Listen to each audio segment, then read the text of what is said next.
Hi there, it's Susan again. I wanted to jump in and share some thoughts about Uranus, particularly because it's very, very strongly activated at the moment with our recent Mars-Uranus North Node conjunction in Taurus. And also I wanted to point out how that affects people as they go through different life stages. So regardless of what age you are, you will have Uranus communicating with your natal Uranus at certain periods of your life that are real pivot points. And it's helpful to see that. And it's also helpful to see that in the lives of the people around you. Maybe your parents or your children or your partners or just friends are going through some big changes. And this can help you know what's going on in their life and also perhaps even help them go through it, because these changes are not random. It's certainly not for punishment. It's for our personal and spiritual growth. So the keywords for Uranus are basically to do with chaos. It's anything that's different. So whether that be different in terms of how you express yourself or whether it's different in terms of how society is structured, Uranus wants things to move forward. It wants change. Uranus stimulates us in finding new ways to do things, especially things that have been done in a way that doesn't work any longer. So very often it can be a bolt out of the blue. Uranus is also a significator for lightning and electricity. So that spark or that bolt out of the blue is very much a Uranian idea. But it can be that all of a sudden our partner wants to leave us, or we decide we're going to leave our partner. In my case, for example, when I decided to become an astrologer about 10 years ago, Uranus was just coming up to my midheaven, which is about your career and what you do in the world. I had been kind of toying around with it with friends, reading for friends and family for a long time before that, and certainly using it for myself. But all of a sudden, literally from one day to the next, I thought, hey, I could actually do this, and people could even benefit from my work. So that's how Uranus works. It's like a flash of insight.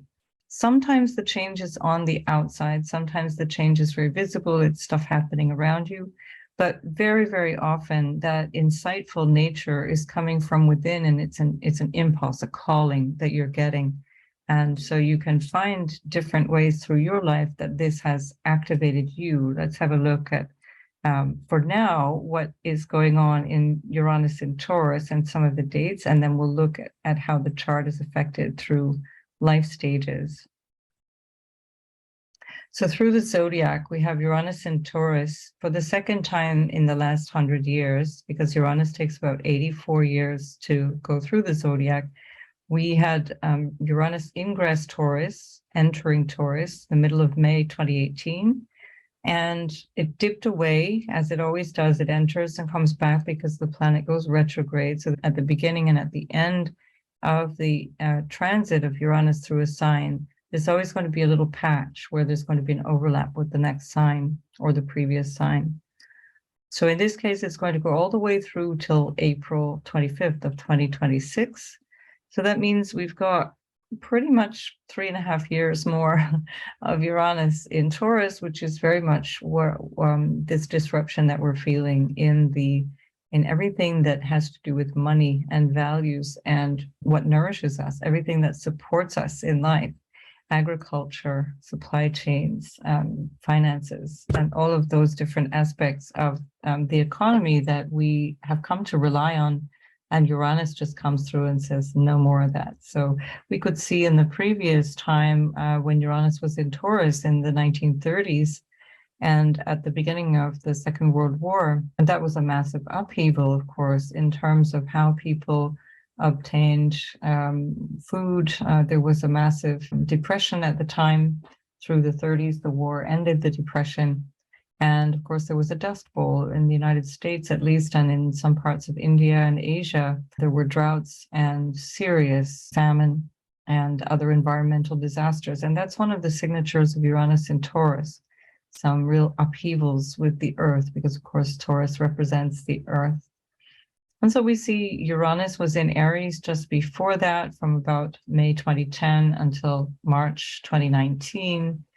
And then Uranus in Gemini is coming up next after Uranus leaves Taurus, we're going to first see it as of 2025, the middle of 2025, and then it's going to dip back into Taurus and then go back into Gemini until pretty much 2033. So you can have a look at these dates so you can find your birthday in there. So this might also apply to your parents or your grandparents. So keep an eye out for the dates that apply to previous generations. So Uranus was in Cancer, for example, in the 40s and the 50s. And Uranus was in Leo in the 50s and 60s. And then again in Virgo from the early 60s till the late 60s. And so we see there's quite a lot of, I won't touch on the meanings of the signs in this one because it's really more about how Uranus relates to your natal Uranus. So just capture the dates and get an idea of where it is in your chart. Uranus was in Libra in from 68 until 75. And then from 74 to 81, Uranus was in Scorpio. And from 81 till 88, it was in Sagittarius. Then it moved into Capricorn, 88 till 96, or it can be your partner, for example. And then going into Aquarius from 95 through 2003. Then finally Uranus in Pisces from 2003 till 2011. So when we see Uranus squaring natal Uranus, this is something that is quite a challenge. It's one of the most powerful transits of Uranus because it's awkward, it's tense.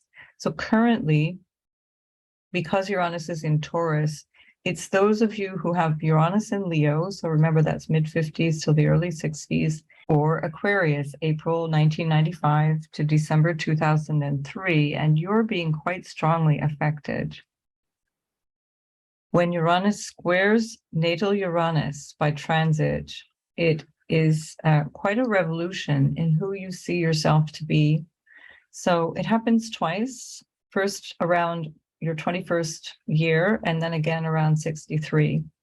And each of these phases, although they're really different, each of these phases is really about identifying who you are at this time.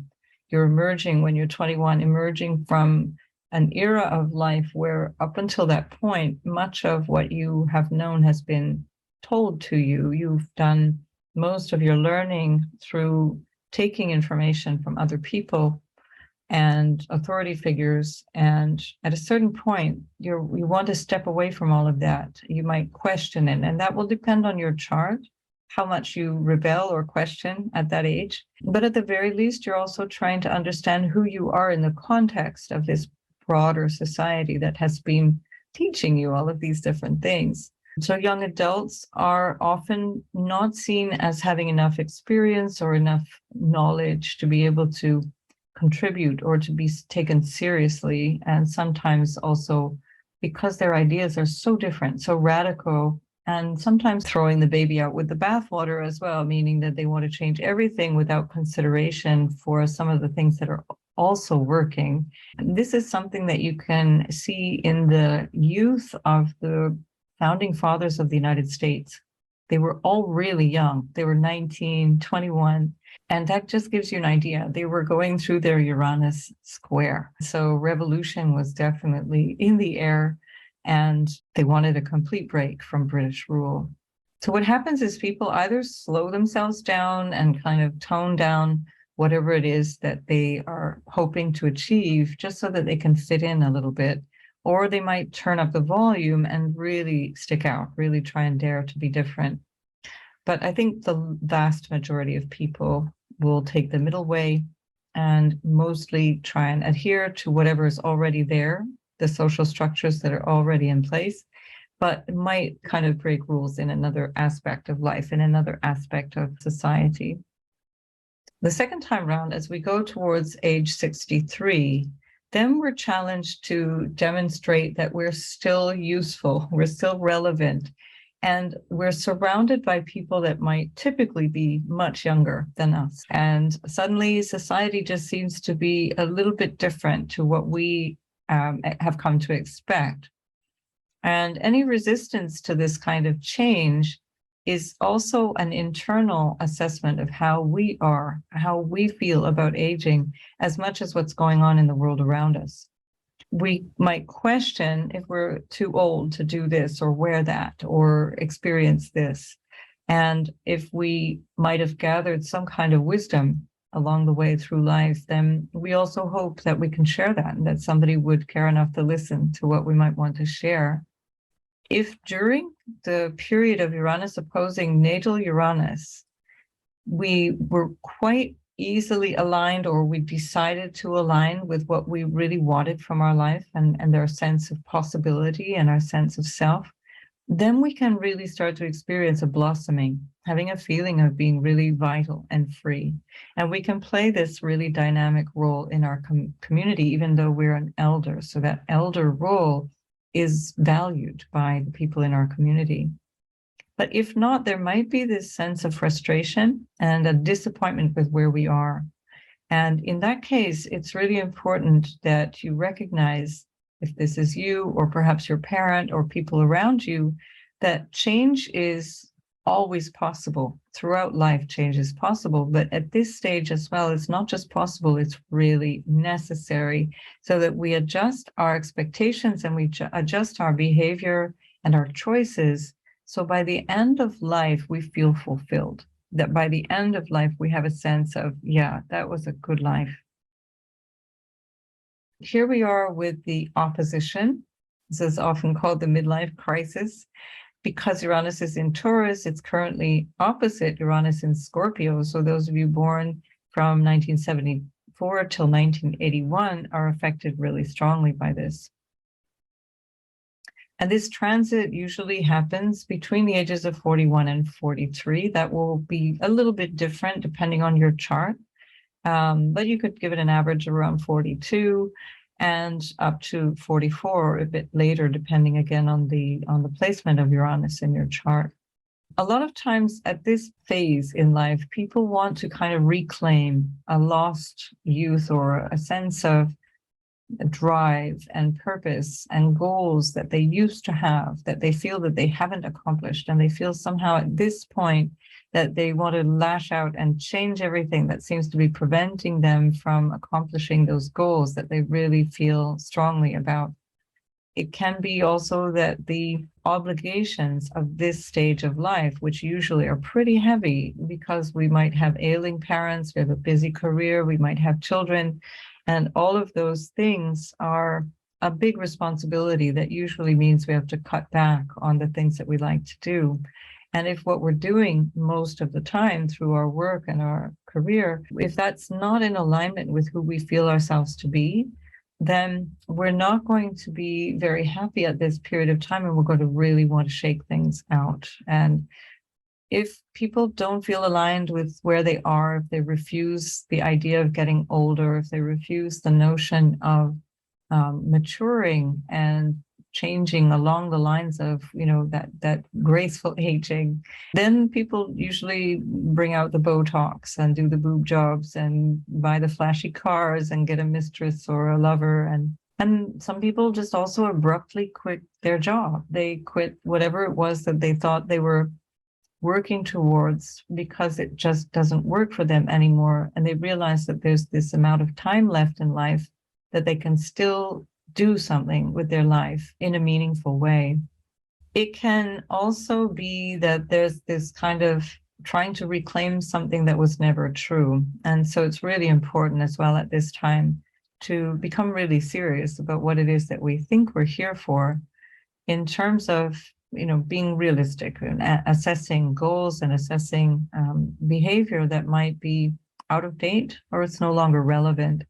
This is something that provokes quite a lot of change and can be very invigorating. People can change their health regimes and really turn health issues around at this age with great success.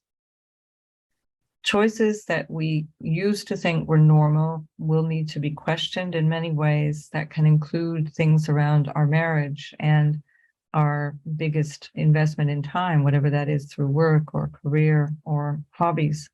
And just questioning, why am I still doing that? Being impulsive is one of the signatures of Uranus. And when Uranus is opposing natal Uranus, there's a tension. There's a feeling of this has to change urgently.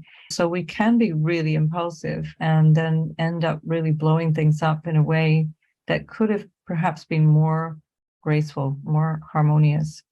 So if there's a lot of restlessness building up at this time, this is something that you want to examine. How can I make changes that work for me and that also can help others adapt to who I'm becoming and what's important for me? Not to say that you should stay with things that are not working. That's, of course, not what I'm saying. It's really that this doesn't have to be violent. It can be violent if we feel that we've been cheated out of something. But to be honest, we have to recall that our choices, our personal choices, are what have brought us to this moment, every choice that we've made. So when we recognize, okay, I've made this choice now, I've got to also choose differently. The result that I'm seeing is coming from my own choices. Change cannot be avoided when Uranus is opposing natal Uranus. It is imposed upon you. And this is often the time of life where we find things happening in ways that happen to us, like where you get an unexpected shift in employment. You might have a successful business that is no longer successful, or your partner decides to leave you, or you find that an addiction or some other issue is really becoming problematic and something has to give. Things are falling apart all around you and there's now a response. And then often that change is coming from a need to analyze and assess our own behavior or our own perspective on life. And so it's important to keep that in mind while you're going through all of this, rather than trying to change everything on the outside and go forward without examining your own role in all of that. You want to, at the same time, examine how you got yourself there and how you can move forward in the future in a much more harmonious way, in a way that feels much more aligned with who you are. So when Uranus is trining natal Uranus, this is a little bit more harmonious. The change impulse tends to come from within, and it's also available to you. It's a phase in life where the change is available to you. So this is happening to those, I'm included, those who have Uranus in Virgo from 61 to 69, and Uranus in Capricorn from 88 till 96. So again, that's going to be feeling very, very different. So when we first experienced this is around the age of 28. That's also the age for me, for example, when I decided to leave the international institutions that I had studied to work at and then trained to work at and then worked at for years, to turn around completely and start teaching yoga and get into these more healing arts. And then 28 years later, where I am right now, it happens again at age 56. And so both of these periods of time are also coinciding just in the year before the Saturn return. It can overlap with the Saturn return depending on how Saturn is moving through the chart by retrograding and so on. But it's roughly just before the Saturn return. The Saturn return is another way of shaking things up and getting a sense of commitment and seriousness to how we go forward in life. So with the trine to natal Uranus, Uranus can give us a burst of enthusiasm and energy to say, okay, I got this. I know I want to do this now. It helps us to get more clarity around who we think we are and how we can discover these qualities that are actually in us that are more innate to our being, that we didn't have to learn.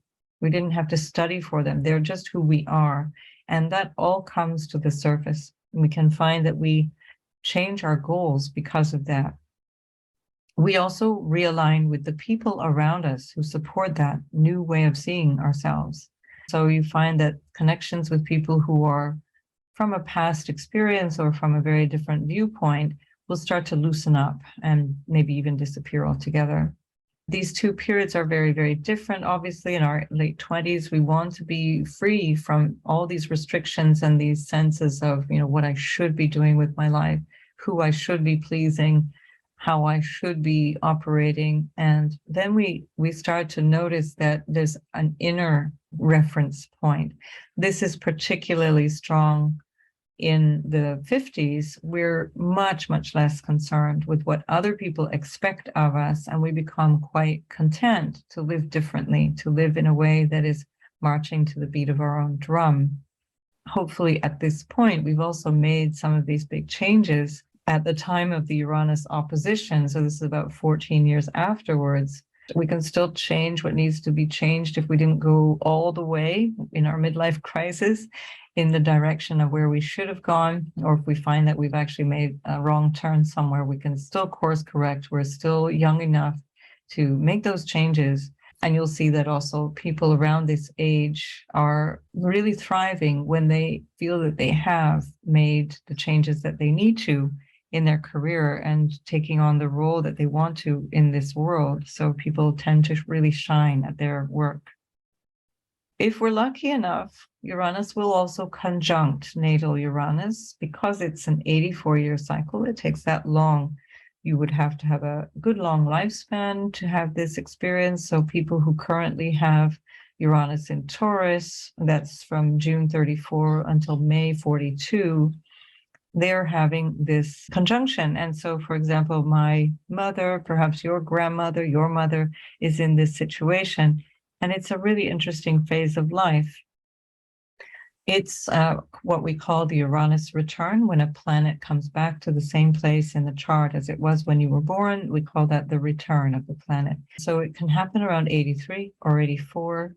And it also more or less coincides with the 7th Jupiter return. So the full cycle of Jupiter is every 11.6 years. When we multiply 11.6 by 7, we get roughly 83 or 84. So this is also a very important new life cycle. It's really an opportunity to start to reflect on the meaning of life, how life might end, and how we can make peace with life ending. We've probably fulfilled all of the roles that we wanted to fulfill in terms of our family obligations and commitments and joys and all of that stuff. We've probably finished our career. For most people, that's when people are resting. There's no need to rush off to work anymore. It's a time to rest and relax and take care of oneself as our energy declines a little bit and our desires also decline. For some people, there can be a sense of regret around what we didn't dare to do, or how much we may have compromised our own better judgment, what we really wanted, whether that be for reasons of security or for reasons of confusion at some point, not being able to make a decision. That's something that will be unique to each individual. It has to be said also that given that Uranus is in Taurus for this return, people with fixed signs, and Taurus is a fixed sign, often are resistant to change, and they might stay in situations that are not great longer than other people might do, because that fixity makes them determined to try and make things work, which can be a great characteristic, but it can also cause a lot of stubbornness and potentially even self-harming, because we're not really making good choices for us. So if there is this regret at the end of life, usually it's due to the things that people did not do rather than the things that they actually did do. So when people come to the end of life and they share what it is that they regret, if there's any regret, it's because they didn't stretch themselves, they didn't grow. And that's where we can look back on the other phases of the Uranus dynamic and see wherever you are in your life now, really live large and jump in to the changes that Uranus is asking you to make. It's really the opportunity to change.